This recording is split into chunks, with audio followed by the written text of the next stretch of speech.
So I want to finish out giving you some terminology that you tend to hear when we talk about race, in particular in a sociology class, mostly because I want you to be able to make distinctions between them, and again, just have some recognition as to why these terms tend to show up all the time. The first one of those is minority. By definition, a minority is any group of people who are singled out from others for differential and unequal treatment.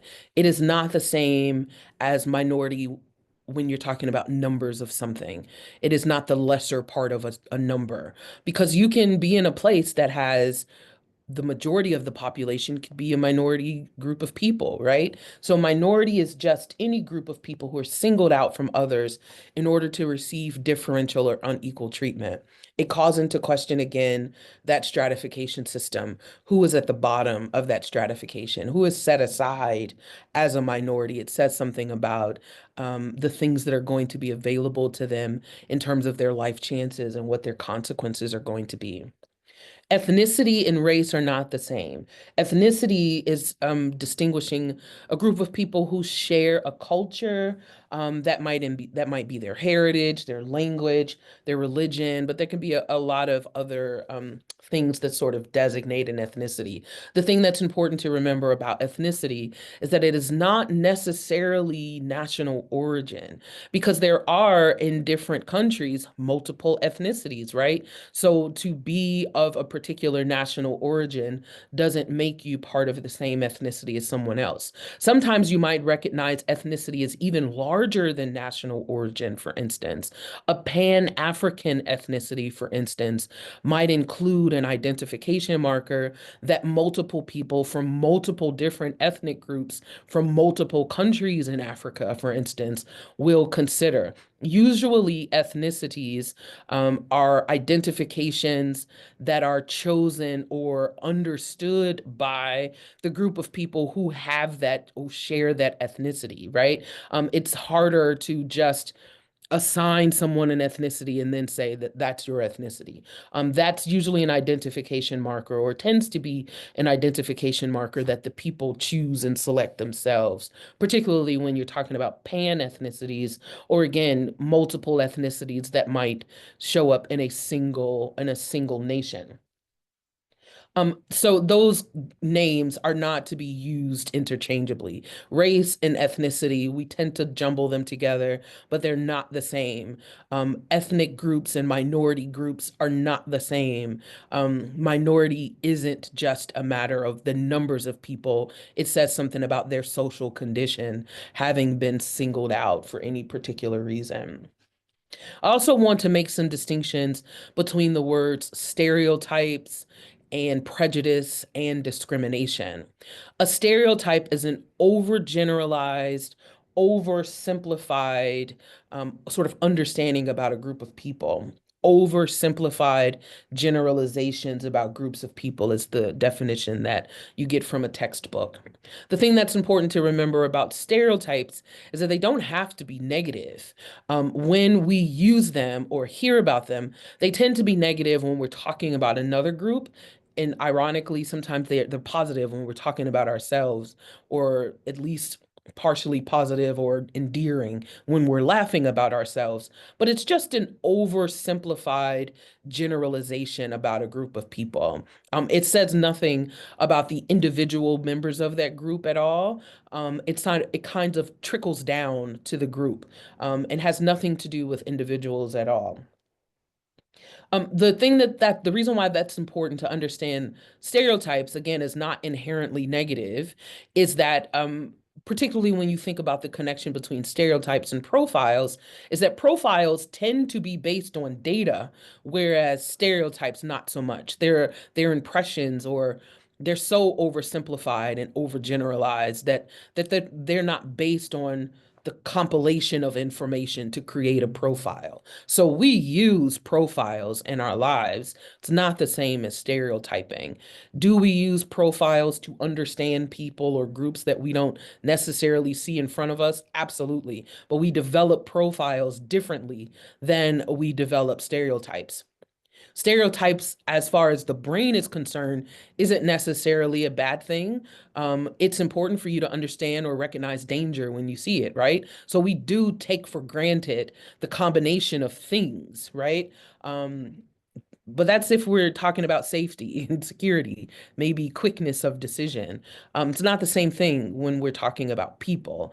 So be mindful, I would say, when you think about what the brain does to take shortcuts or how profiles are based on the collection of data to be able to say that we see some things together, which is not the same as the shortcut we take with stereotypes. A prejudice is a prejudgment, prejudice. A prejudice is a prejudgment. It's a biased, flawed thought based on assumptions about a group of people. Biased thought based on flawed assumptions about a group of people. Biased thought based on flawed assumptions about a group of people. I said that more than once because I messed it up first. The important thing about prejudice, like stereotypes, is that prejudice isn't necessarily based on any kind of personal experience. In fact, prejudice is typically based on stereotypical understandings, which again doesn't have to be based in anything. When I talk about prejudice or judgment, again, when we think about what that means for values or culture, consider the colors of the rainbow again. If I told you that there are different colors of the rainbow, that's fine. But if I told you that green was better than blue, then I am assigning a value or judging the value of one of those colors versus the other. Prejudice is the assigning of a value to those differences. Stereotypes oversimplify and generalize those differences. Prejudice uses those stereotypes to create a thought process, a prejudgment that exists even before you've had personal experience, for instance, with a group of people, and you already know, you already have a prejudgment based on flawed assumptions. Where do those flawed assumptions come from? Stereotypes. Prejudices are rigid. They're very rigid. They're very hard to challenge. And part of the reason why they're hard to challenge is because they're not based in data, usually. If you were creating a profile and you used a lot of data to create a profile and you found new data that challenged your profile, then you might feel, reluctant, but, pretty comfortable going back to the drawing board and checking out your profile. But if your prejudice is based on oversimplified, generalized information in some ways that is not based at all in personal experience, then new pieces of information don't do very much to challenge your prejudice. In fact, it's actually more comfortable. Think about those brain shortcuts that we make. It's actually more comfortable to hold on to your prejudice than to question everything that you've ever known. Because if you question one thing, then it might make you question the next, might make you question the next, might make you question the next, and that's uncomfortable for people. When we think about settlement patterns again, think about what your own neighborhood might look like, how diverse neighborhoods in the United States tend to not be, what that means for who you go to school with, who you go to church with, who you shop with, the people who you see in your neighborhood. Whatever stereotypes you tend to hear passed around, or whatever prejudices you tend to see passed from person to person, those are generally going to form very comfortable sets of information for you. And you're more likely to accept those things as true and untouchable than you are to challenge yourself to think something differently. It's way more comfortable to do that. This is where we get the understanding of bias. Bias is an inclination for or against something. Just like stereotypes, it does not have to be inherently a bad thing. I am positively biased for the city of Chicago. It's where I was born and raised, and it's probably my most favorite city, right? Totally biased for it. You can tell me all kinds of things that's wrong with Chicago. It's not going to change my opinion of it because I am very biased for the city of Chicago. You can be very biased against something if you do not like Tesla Cybertrucks, and you will come up with every reason to continue to not like it, no matter what people tell you. We all have biases because we all have preferences and reasons to be for or against something. Biases in and of themselves are not inherently negative, and they're not inherently problematic.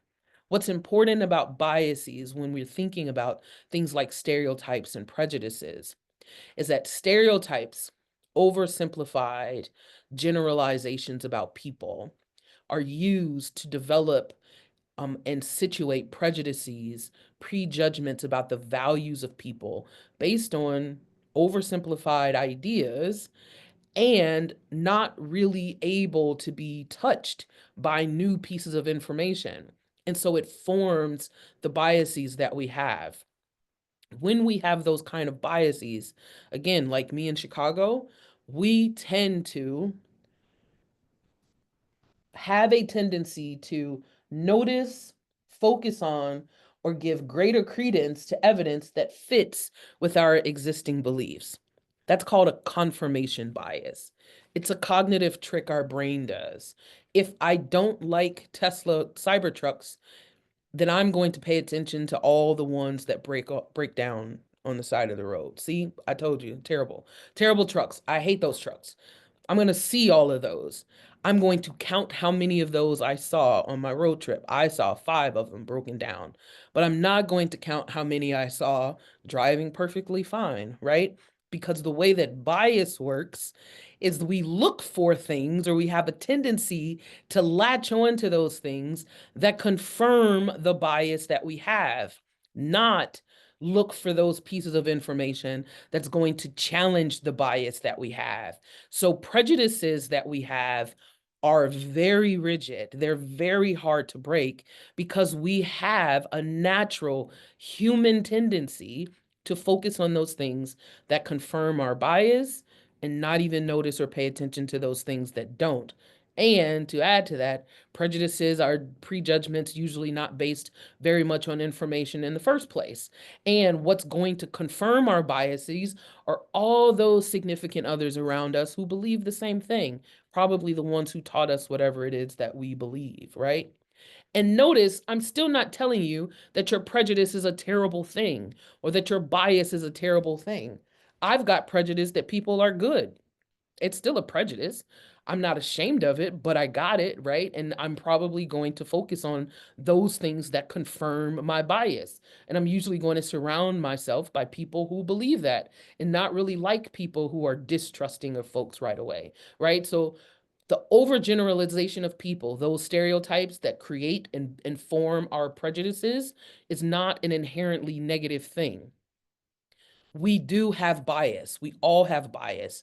And because we have bias, we also have particular types of bias. One of those types are called confirmation bias, where we will pay attention to those things that confirm the bias that we have. The last thing that I want to talk to you about really quickly about bias is the difference between explicit and implicit bias. Those are terms that you will often find in conversations about race or in general. Explicit bias are biases that you know you have. Implicit biases are biases that you don't know, which is tricky because you don't know that you have them. One of the best things that you could do is recognize that we all have biases, and some of them are explicit and some of them not. That's it. So, terms that you tend to see whenever you're talking about race. There is one more set of terms that I think that I want to share with you. Um, but no, I'll tell you now because I don't want another video. One of them is I want you to, this is in your book, but make some distinctions between individual racism and systematic racism. It's very noticeable. Individual racism is prejudice and discrimination executed by an individual, consciously or unconsciously. And most of the time when we talk about race, again, because people don't want to talk about race, we tend to focus immediately on whether we are individually racial or racial in our determinations or racist, right?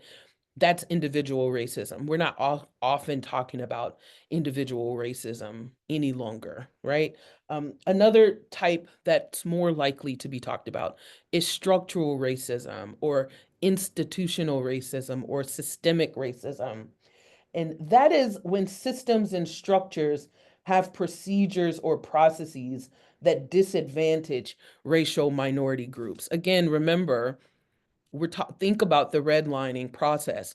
The question is whether or not there are racial consequences, whether there is a policy or a system that will create a situation where racial minorities are disadvantaged or a racial group is singled out and treated like a minority. And it could be that the policy was never meant to do that precisely, but if that is the outcome, it is real, right? That's what we mean when we're talking about institutional racism. We're talking about real in its consequences. That's also important when you think about concepts like white privilege. White privilege in your textbook is defined as societal privilege that benefits white people or those perceived to be white over non-white people in some societies, including the United States. And the thing what's important about that, remember when we saw the distinctions of how we count populations by race in our society, who counts as white?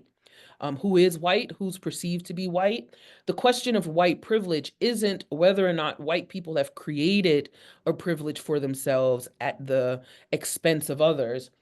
The question is, remember what we're talking about with stratification. Is there something about the way that the system is stratified that creates a privilege for people who is white or perceived to be white while creating a disadvantage for people who do not count as white or is perceived to be white? Remember that second principle of stratification.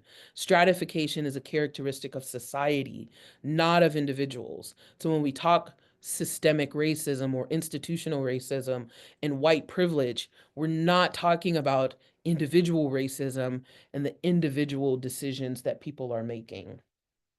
The last one that's important for you to talk about or think about is color avoidance racism or color blind racism. You may remember the researcher talking about this in the video. If you say that it is better to be colorblind, for instance, or if you go by color blindness, even in the decisions that are being made for an institution, the difficulty of that is that it ignores what we know about stratification and its consequences. It ignores the fact that racism continues to be an issue, even if not legally prescribed to be so right now. It has legal leftover consequences that affect the life chances of people because we used to have those things in legal processes. So colorblind racism ignores the effect of race in real effects of life chances of people. That is the last set of things that I wanted you to say for this. Your book does a really, really great job talking about obviously functionalist and social conflict theory and symbolic interactionist perspectives about race. Race is often talked about from conflict perspectives because it is the perspective that talks most about inequality. Textbooks usually do a really great job talking about intergroup relations, what happens when the African Americans in society, what happens with the Asian groups in societies, what happens with the Latino groups in societies. And a lot of times people want to skip those parts of the chapter because they say, that's, why do we keep focusing on these things? Those are the consequences. When you think about the stratification system, those parts of the chapter is identifying what those consequences are. It's better if you can understand how the structure of that works in the chapter. Your book does a really great thing with that. The last thing that your book does that's worth you paying attention to terms like assimilation, amalgamation, pluralism, genocide, expulsion, and segregation. Those are questions of when you have new people show up, what do you do with them? Or what is our solution? Those are all types of solutions of what to do with multiple groups in a society. So those are all of the terms that tend to come up when people are talking about race. If you understand it as a stratification process, then you can understand how race fits into society, and all of these terms can be better distinguished. Sorry for a super long video again. Thank you.